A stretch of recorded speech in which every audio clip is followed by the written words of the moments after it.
Ahora pasaré a explicaros, como os he dicho antes, pues cómo se forjó todo esto que acabamos de ver, por qué, de dónde vino, cuál fue su origen, etcétera, ¿no?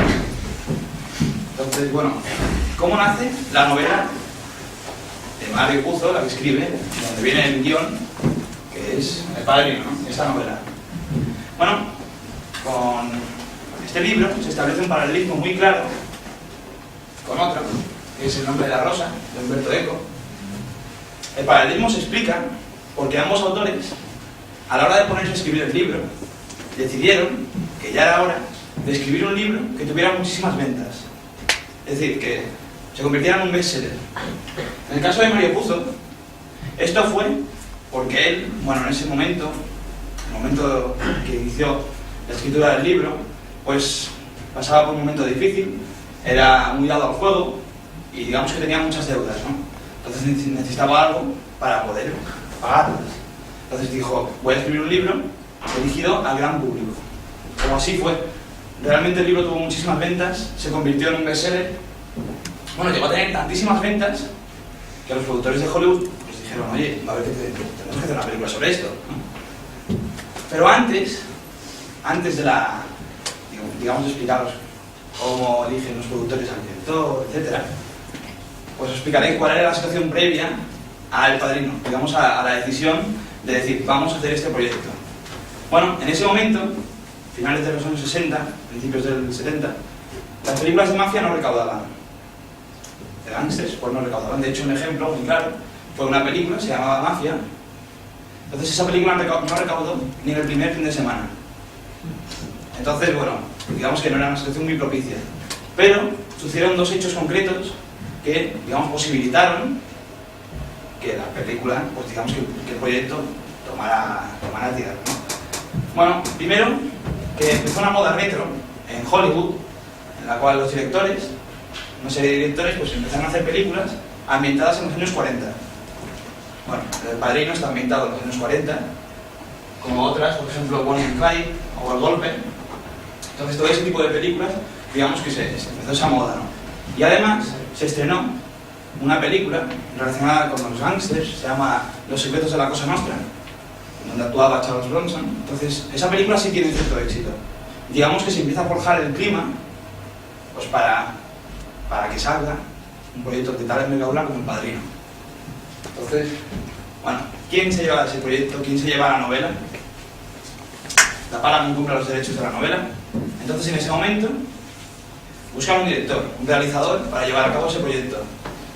Entonces lo que hacen es ponerse a estudiar todas las películas de mafia de los últimos años y para intentar averiguar por qué no recaudaban, no tenían bueno, ese dinero, no tenían taquilla. Entonces lo que hicieron fue darse cuenta de que ninguna de ellas, estaba dirigida por un italoamericano. Una persona, digamos un espagueti, una persona que hubiera mamado desde pequeño esa cultura, esas tradiciones, desde pequeñito. Entonces encontraron en Coppola un director que sí, que lo era, y que bueno, que se estaba iniciando en el mundo del cine. Pero es que en ese momento, en el panorama cinematográfico, no había ningún otro director que fuera italoamericano. Por lo tanto, su nombre salió casi por descarte. Entonces es un poco extraño que al final acabaron eligiendo a Coppola, porque, bueno, llevaba 10 años de cine, en el mundo del cine, y solo había hecho 7 películas. De ellas, una, quizá destacable, que es Ya eres un gran chico. Entonces, bueno, por eso es extraño. Además, Coppola no era un director dócil, sino que además tenía unas exigencias pues realmente estrictas, con temas de reparto, como os comentaré luego, exigencias salariales, exigencias económicas. Bueno, le dan un presupuesto y él lo triplica. Y además le dan unos determinados días de rodaje y se pasa 20 días de rodaje. Esos 20 días a Paramount le cuestan dinero, ¿no? Entonces, digamos que una parte de los productores no querían a Coppola en el proyecto y otras sí. Pero en lo que todos estaban de acuerdo es que querían que Coppola iniciara, digamos, la escritura del guión juntamente con Mario Puzo, el autor de la novela, y además que iniciara el proyecto, que hiciera el casting, digamos que se pusiera en marcha. Y una vez que se hubiera puesto en marcha la película, despedirle y poner a otro director. Digamos que no creía mucho en él. Entonces, bueno, incluso él, o sea, a partir de ahí, a partir de que la Paramount dice, oye, vamos a contratar a este tío, él se empieza un culebrón de la leche, pues si va a seguir, si no va a seguir, un día de la floja entre la productora y el propio director. Entonces, bueno, digamos, ese culebrón llega a tal extremo que él, en los extras de la película, llega a decir que, bueno, dice, da un aviso a los futuros cineastas, dice, si estáis preocupados por vuestro puesto de trabajo y estamos a miércoles, dejad de preocuparos. No os van a despedir en miércoles. Los productores nunca despiden en miércoles. Si te van a despedir, te despedirán en viernes. ¿Por qué? Porque así la productora tiene todo el fin de semana para organizar digamos, la incorporación del nuevo director y no pierde dinero. Por lo tanto, quédate 2 días tranquilo que no te van a despedir. Si te despiden será en viernes. Hasta ese extremo llegó. Pero hay un punto de inflexión en el cual pues la Paramount, los productores, dicen, no, hay que darle este proyecto a Coppola, tiene que terminar la película porque lo que está haciendo es una maravilla. La escena que hemos visto antes, en la que Michael Corleone pues dispara a Sollozzo y a la policía en el Lewis, en el bar, esa escena sirve para consagrar a Coppola y a Al Pacino, ambos pues, puestos muy en duda, ¿no? Luego os explicaré por qué el tema de Al Pacino. Entonces, bueno, digamos que ese fue el punto de inflexión. Llegando a temas de reparto, el tema de Marlon Brando. Bueno, ni la Paramount, ni los productores, ni el propio autor quería hacer la película. El único que quería que hiciera la película era Coppola, el único. Digamos que él escribió el guión y vio en Vito Corleone, vio a Brando, se empecinó con él, se empeñó y dijo, tiene que hacer el papel. ¿Y por qué la productora no quería que Brando hiciera el papel? Bueno, porque primero, en esa época, Brando pues, tenía su carrera cinematográfica no estaba pasando por un buen momento, no estaba grabando buenas películas, no tenía mucho éxito, y además era dado a la bebida y también al juego, cosa que ponía en seria duda su responsabilidad con el proyecto. Entonces la Paramount, digamos que estaba un poco reticente en este aspecto. Y además Brando tampoco es que le apeteciera mucho el proyecto, y prueba de ello es que ni siquiera se presentó al casting. Entonces Coppola, aún así, se empeñó y dijo, quiero que Brando haga este papel, y fue hasta la casa del actor a decirle, quiero que grabes una prueba de casting para mí y yo se la enseñaré a los productores. Entonces, bueno, ahí cuando hace la prueba con las primeras líneas, la de las escenas que hemos caracterizado al principio, esa escena es la que graba en su casa. Ahí empieza la espectacular transformación de Marlon Brando. Él coge aceite de betún, se engomina el pelo hacia atrás, se pone unos Kleenex aquí, en la mandíbula, y adopta esa pose y empieza a decir esas frases. Bueno, a Coppola, como él ya preveía, le deja maravillado. Pero todo eso, hay que destacar, toda esa caracterización, esos gestos, esa manera de hablar, ese pelo y los Kleenex, todo eso fue invención del propio Brando. Es decir, él se fijó en un determinado mafioso, luego os diré cuál, para, digamos, la caracterización del personaje, y eso básicamente es lo que le dio el papel, porque eso fue invención suya. A ti cuando te dan un guión, tú lo lees, son las líneas y tú decides las líneas, pero tú decides cómo decirlas. Entonces ahí fue el gran logro de Brando. Bueno, entonces lo que hace Coppola es enseñar esa prueba de casting a los productores, y los productores dicen, es que tiene que hacerla, es decir, es que es su personaje, pero aún así siguen dudando de él, por lo que os he explicado antes. Entonces, ¿qué hacen? Le ponen 3 condiciones. La primera, que iba a cobrar el salario mínimo, no su caché habitual. La segunda, digamos incluso para humillarle un poco, que tenía que ir a hacer una prueba de casting con el resto de aspirantes. Y la tercera, que pagaría de su propio bolsillo todos los retrasos que ocasionaran el rodaje. Claro, por un día de rodaje, pues creo que eran $40.000 al día, $4.000 al día. Entonces, es bastante. Entonces él lo tuviera que pagar. Coppola lo que hizo fue hablar con él, convencerle, decirle, oye, si haces este papel, de verdad tu carrera se va a relanzar, hazlo, porque es tuyo. Y de hecho tampoco se equivocó mucho, porque pues Brando acabó ganando el Oscar a Mejor Actor en 1973. Así que sí que Coppola tenía razón, Brando aceptó y hizo este papelón, este icono de la mafia que tenemos hoy, pues viene de esta, digamos, casualidad. Luego, el tema de Al Pacino. Aquí lo veis, con Vito Corleone. Bueno, la Paramount no quería tampoco que Pacino hiciera el papel. Y no quería más que nada porque Pacino era un novato en el mundo del cine. Hasta el momento había hecho teatro y algún cortometraje, poco más. Alguna película también había hecho, pero sin ningún tipo de éxito. Nadie le conocía. De hecho, los productores decían, no queremos que este enano haga la película. Bueno, hasta este punto llegó, digamos, la productora. Entonces, bueno, había muchos aspirantes a su papel. James Caan, más conocido como Sonny en la película, el que acaban tiroteando en el paso de aduanas, ese era uno de los que quería el papel, y de hecho fue uno de los máximos, el que más disputó, ¿no? Entonces, prueba de ello, prueba de que los productores no querían a Al Pacino en la película, fue que él tuvo que rodar 127 pruebas de casting. Cuando lo normal, la media, para asegurarse de que el personaje vale y es que quiere hacer la película, está entre 20 y 40. Más del triple. Entonces, eso también lo evidencio. Y en el caso de este personaje, en el caso del personaje de Michael Corleone, aquí es una cosa muy curiosa, porque se establece un paralelismo con otra saga muy famosa. La saga de Star Wars, de George Lucas.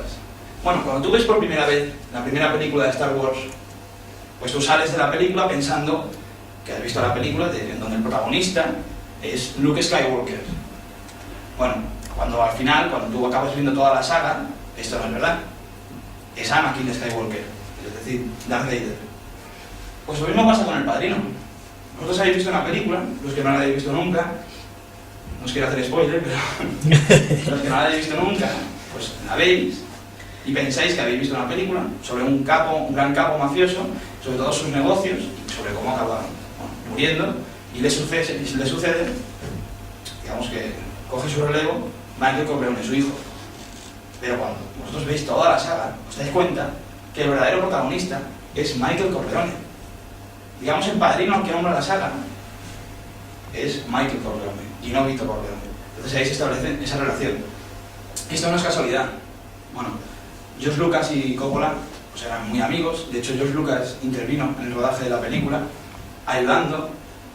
De hecho, leí hace poco que todas las escenas en las que salen periódicos, cuando muere el padre, cuando le tirotean a Vito y sale en el periódico, todas esas escenas fueron grabadas por George Lucas. Digamos que colaboró con el rodaje. Y luego el tema del enchufe familiar.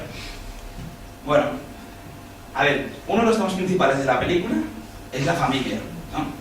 Entonces, bueno, Coppola se lo tomó muy a pecho e intentó enchufar a todo el que pudo de la familia en la película. Aquí veis a Talia Shire Coppola, su hermana, en la vida real, sale también en Rocky. Bueno, entonces ella, la que se casa al principio, su hermana. Luego aquí tenemos el bebé al que bautizan, acabamos de verlo, es su hija, Sofía Coppola. Además, su hija, con el paso de los años, salió una tercera, que es Mary, pues la que acabó bailando con él y acaba como acabar, no lo diré nada, ¿no? Entonces, no solo eso, sale su padre, sale su madre, sus dos hijos, digamos que era muy familiar. Y luego, bueno, como veis aquí, esto es una foto que encontré, realmente es muy interesante. Aquí se ve claramente cuáles eran las preferencias de casting del propio Coppola. Ahí arriba veis, para el personaje de Don Corleone, tenía subrayado a Marlon Brando, para el de Michael Corleone a Al Pacino, entonces él lo tenía muy claro, y él no quería moverse de ahí. De hecho, fue tan cabezota, digamos, que dijo a la Paramount, le dijo, mira, si no hacen estos personajes, estos actores, estos personajes, no quiero hacer el proyecto. Puso en esa tesitura y al final pues salió ganando, ¿no? Bueno, muchos de los personajes de la película están basados en capos mafiosos en la vida real. Bueno, por ejemplo, Vito Corleone, todo su carácter, sus negocios, todas sus influencias están sacadas de Carlo Gambino. Pero, como os he dicho antes, Marlon Brando, el actor, cogió de otro mafioso, pues digamos la caracterización, lo del pelo para atrás, los gestos, el tono de voz. Entonces, si os fijáis, esta cara es mucho más parecida a esta que esta, ¿no? Entonces, por eso él cogió la caracterización de aquí y el carácter de este. Luego el tema de Johnny Fontane, cantante melódico que llega a la boda y canta y crea un gran alboroto, ¿no? Pues ese está clarísimamente inspirado en Frank Sinatra. De hecho, es tan claro como, digamos, homenajea la película a Sinatra, que el propio Sinatra se enfadó muchísimo y torpedeó con todas sus ganas la película, intentando que no se publicara, cosa que no consiguió. Pero bueno, de hecho, la historia que cuenta Michael Corleone a su prometida, a Kay, sobre cómo el padrino ayuda a Johnny Fontane en su carrera, es cierta, pasó en la realidad. Entonces, bueno, Sinatra estaba pasando una época en su vida, en su carrera cinematográfica, pues que realmente mala, ¿no? No hacía ninguna buena película, etc. Entonces salió el casting de Aquí a la Eternidad, una película. Entonces él se leyó el guión y vio que en el papel de secundario, vio su papel, como pasa en la película, ¿no? Que el Johnny Fontane ve que si hace ese papel va a llegar a volver a triunfar. Entonces él vio su papel y fue al casting y los productores le dijeron que no le querían. Entonces lo que hizo él fue ir a los padrinos de su época a pedirles el favor. Entonces se lo concedieron y ellos le hicieron a los productores una oferta que no pudieron rechazar, lo de la cabeza de caballo. Y al final consiguió el papel y el Oscar a mejor actor secundario. Por lo tanto, sí que también estaba en lo cierto Frank Sinatra. Bueno, del tema...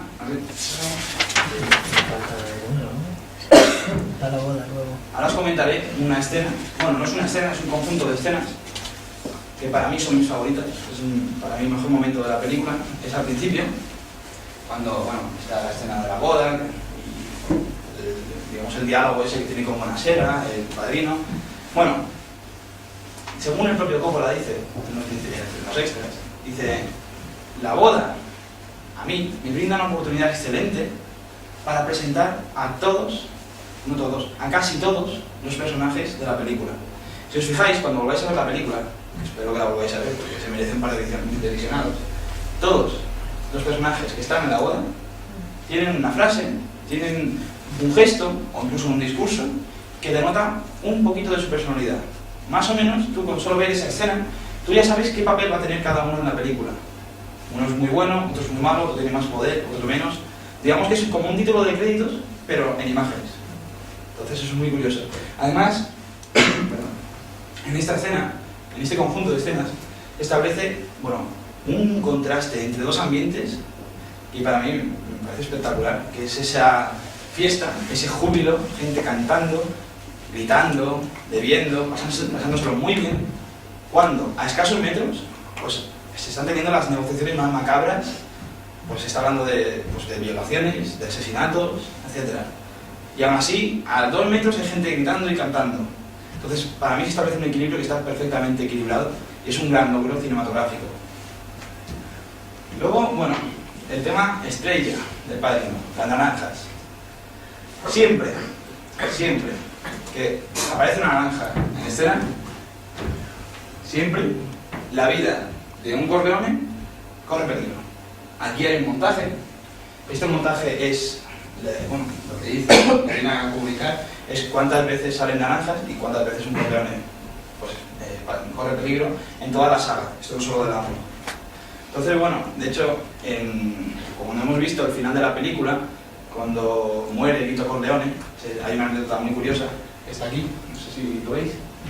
Entonces, cuando él muere, cuando ellos preparaban la escena, Brando él sabía que por guión tenía que jugar con su nieto, tenía que pasárselo bien, ¿no? Tenía que haber mucha confianza, mucha empatía.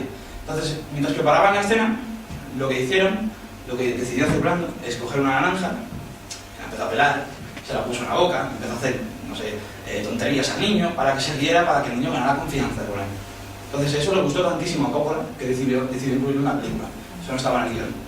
Para que veáis lo viva que está una película, cómo puede cambiar en nada una escena que está perfectamente planificada o una tontería como esta. Además, la película está rodada, no sé si os habréis fijado, está rodada en un estilo muy clásico. Si os fijáis, la cámara muy pocas veces supera el 1,5 metros de altura. Siempre está todo grabado desde esta perspectiva, Bueno, eso tiene su razón de ser. Muchas películas antiguas, la mayoría de westerns, siempre tienen una cámara muy fija, muy estable y a una altura bastante baja, para que se vea, digamos, más panorámicamente. Y además, no suele girar mucho, como en estas películas de acción actuales, que sí que la cámara gira, que bueno, que hay un helicóptero, etcétera, etcétera, etcétera. Pues esto no suele pasar en las películas clásicas. Y lo que quería hacer Coppola es un poco recuperar ese ambiente clásico con esa, digamos, imposición de que la cámara estuviera siempre baja. Hay algunas escenas en las que no. Por ejemplo, cuando pilotean a Vito Corleone, cuando él va por naranjas, ahí la cámara sí que se viene de arriba y se ve cómo se cae el cesto con naranjas, ahí sí. Pero en momentos muy puntuales. Luego, antes de comentaros esta famosa escena, la del caballo, comentaros que hay 3 palabras que están prohibidas en el guión, en la película del Padrino: mafia, cosa nostra y gángsters. Ninguna de ellas se pronuncia en toda la película, por petición expresa de y imagino que también del autor de la novela, Mario Puzo. Bueno, la cabeza de caballo es real, es falsa. Os comento, mientras se preparaba la escena con el actor, que es John Marley, bueno, se preparaba con la cabeza de caballo, pues falsa, ¿no? Pues él decía sus líneas, etc. Pero bueno, Coppola cogió y decidió darle un poquito más de realismo a la escena. Decidió sustituir la cabeza de caballo falsa con una verdadera. Pero se le escapó un pequeño detalle. Avisar al propio actor. No se lo dijo. Y claro, rodaron la primera toma con una cabeza de caballo real, que el actor no lo sabía. Entonces levantó la sábana, vio que estaba una cabeza de caballo real y pegó tal grito que, bueno, toma única. Es decir, no tuvieron que grabar más todo. Bueno, al final fue así. Yo soy actor, la verdad no dejo vivo al director, pero bueno. Además, fue, digamos, un poco macabro, porque fue Coppola, claro, la cabeza de caballo, donde la sacaron, ¿no? Entonces Coppola cogió a su director de fotografía y a su director artístico y se fue a una empresa donde lo que hacían era sacrificar caballos que tenían alguna dolencia terminal para acabar, digamos, con su sufrimiento. Entonces, con los caballos vivos, fueron esos 3 a ver qué caballo le gustaba más que apareciera luego en la cama, vivos. Es un poco macabro, pero sí, al final fue así. Dijeron, cuando acabéis sacrificándolo, pues enviárnos la cabeza. Así fue, la verdad. Pero bueno, y luego, a ver, ya por acabar, Padrino es una película fundacional. Es decir, hay un antes y un después con esta película. A partir del Padrino, la mayoría de películas de mafia beben de ella. De hecho, hay una serie de televisión, que, bueno, el homenaje es clarísimo, que es Los Soprano. No sé si la habréis visto, bueno, os la recomiendo. Entonces, en esa serie ni siquiera disimulan, sino que directamente citan frases del guión del Padrino. Entonces, bueno, eso, Hollywood, los premios más glamurosos de Hollywood, se los supo, digamos, reconocer. Tuvo 12 nominaciones a los Oscars, de las cuales ganó 3. A la mejor película, en el año 1973. A la mejor actor, como os he dicho, con Marlon Brando. Y además, la de mejor guion adaptado, que ganó Coppola y Mario Puzo, al ser co-guionistas. Comentaros que el de mejor banda sonora, claro, esto es un hito musical. ¿Quién no conoce la melodía del Padrino? Entonces era la gran favorita. Lo que pasa es que por un tema difamatorio empezó a salir a los jueces de los Oscars, empezó a llegarle informaciones de que el propio Nino Rota, que es el que compuso la banda sonora, se había servido de un fragmento de una banda sonora que él mismo compuso para otra película, para la banda sonora del Padrino. Por lo tanto, los jueces de los Oscars decidieron descalificarla y no pudo obtener ese premio. Cosa que luego, más tarde, se descubrió, se descubrió que fue una difamación y no era verdad. Y tendría que haber ganado ese premio. Os comenté los Goyas, perdonad, los Oscars, pero ganó 6 Goyas. No, 6 Goyas no. Globos de oro, gracias. 6 Globos de oro. En total ganó 19 premios. Y además, para el Instituto Americano de Películas, está entre las 20 mejores películas de la historia. Entonces, bueno, por mi parte, nada más. Espero que os haya gustado. Y bueno, ahora para los que os quedéis quedados, pues os quedéis, habéis abonado los 6 euros si no sois socios o los 3 si lo sois, pues vamos a hacer una tertulia como os he comentado antes, en la que debatiremos sobre los temas que trata la película y su traducción a la actualidad. Yo de verdad os recomiendo que os quedéis, porque bajo mi punto de vista es como se conocen las películas. Comentándolas, yo os he dicho muchísimas cosas, seguro que entre el público hay gente que sabe muchísimas más y puede aportarlas, y así es como se conocen. Entonces, bueno, nada más. Muchísimas gracias.